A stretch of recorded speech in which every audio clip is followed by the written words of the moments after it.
Hello, everybody. Welcome to Better Connecticut. I'm Kara Sundlin. Scott Haney here. Still windy out there, but not quite as windy as it was yesterday, that's for sure. Woo. And in fact, the winter storm we had was one for the record books on Mount Washington in New Hampshire, because forecasters there recorded wind gusts of more than 170 miles an hour. Look how pretty it looks, though. You don't want to stand up there, though. Yeah, it's about 6,000 feet up. So it was a new record for a February wind gust. And I think it was the strongest wind gust in any month since 1985.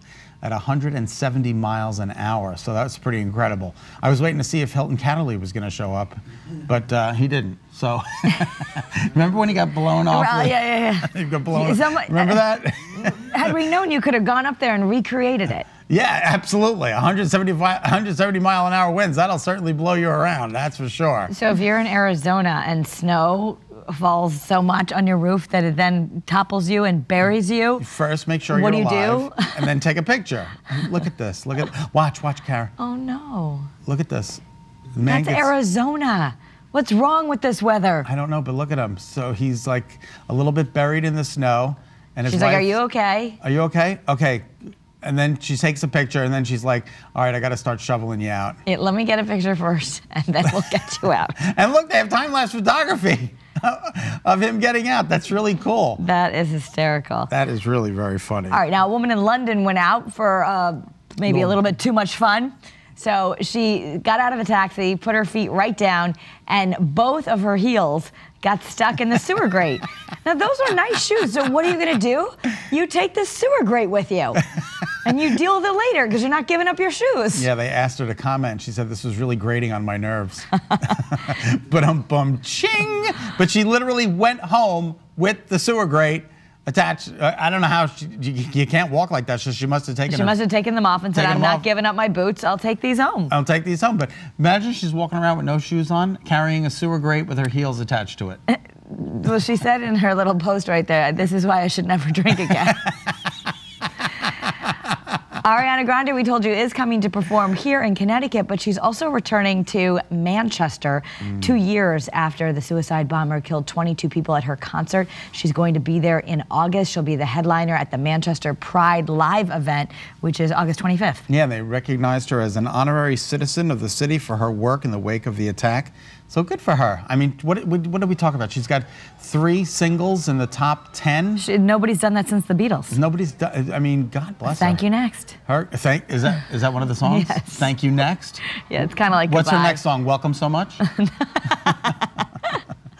All right, it's over. The two greats, Gaga and Madonna. Not only have they kissed and made up, they're snuggling together. Yay! After the Oscars, they got together. They had a little canoodling, and they said they're all ready to put the past behind them. So what started this feud back in 2009? Was it just the complete? Well, people used to compare them a lot.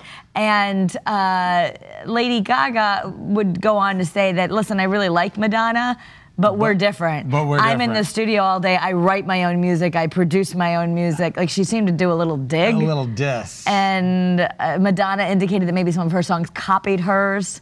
But anyway, all is well in pop star heaven. Elton John, I can't pronounce this name, Kara. Taron Egerton. He's the one who's going to play Elton John in the new biopic. Well, they apparently, he got to sing with Elton John the other day, because they're coming up with Rocket Man, and this was performed at a duet at Elton John's AIDS Foundation Academy Awards viewing party. Take a listen.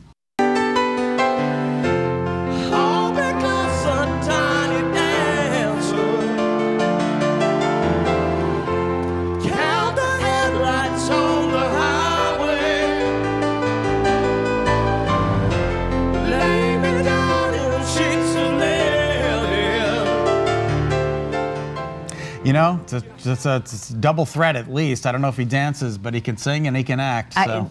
He sounds really good, but can you imagine how intimidating that would be to sing Elton John's with Elton John? I guess it's good. It looks like Elton John approves that he's the one playing him. That's amazing, right? God bless. Wow. All right, well, the new edition of the Magnolia Journal is on newsstands right now, and the theme of this new issue is authenticity. We have to be ourselves, right? Yeah, absolutely. In an interview with Southern Living magazine, Joanna Gaines talks about how important it is for her to be there for her children, even in this busy season of her life. Take a listen. I have to come to this place of, what's my greatest investment with my time? The greatest investment with my time is with my husband and my kids. So that always has to come first. And again, it's not perfect. There are days where I come home and I'm so tired and I don't have the energy that I feel like I need to give to my kids. And there's grace in those evenings. But then there's also times where I know, hey, my kids go to school. They're done around 3:30. So I try to work and do everything up until that point so that when I come home, they know I'm with them, I'm here. There's certain things that we're built to do, and there was a season in my life where I was a stay-at-home mom, and that was the best thing. I didn't want to go do anything else. I think whatever season you're in, really embrace that. This happens to be a really busy season for us, but now my kids are older, they're in school, and I have a newborn, so that's gonna be an interesting juggle. So far he's coming to work with me every day and it's working, but at some point he's gonna be crawling around. I'm gonna have to figure that out. But I just think, give yourself grace in the seasons and don't look around and see what everyone else is doing. It's just what's right for you. And I think that's the most important thing, is owning the season you're in. I guess she still does a lot of the work for the shows and for the magazine. She's very involved. In fact, that's why it's quarterly. She didn't want it to be a daily grind kind of thing, push this out. She really wanted time to work on the journal. Magnolia Journal is published by the same company that owns this wonderful television station, WFSB. That would be the Meredith Corporation.